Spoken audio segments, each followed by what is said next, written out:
Salom o'rtoq. 2 xonali novostroykaga keldik. Bu yog'imiz prixojniy zona. Bu uyimizni patolog balandligi 320 cm ekan. Prixojniyda garderobni shkafi patologgacha qilib qo'yishgan ekan. O'ng tomonimda esa sanuzel joylashgan, совмещенный qilingan. Koridordan to'g'riga yurganimizda bu yog'imizda spalni joylashgan. Videoda ko'rilayotgan barcha mebel, texnika hammasi senga qolar ekan o'rtoq. Umumiy maydonimiz 54 kvadrat. Koridordan esa o'ngga yurganimizda oshxona joylashgan. Katta va kengligini qara o'rtoq.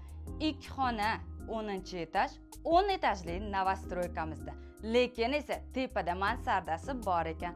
Bu esa asosiy xonamiz zal.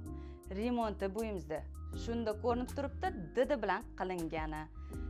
Atigi remontdan keyin 2-3 oy yashashgan ekan. Narxiga keladigan bo'lsak o'rtoq, 54 kvadrat uchun atigi $70,000 so'rashyapti. Ulgurib qol.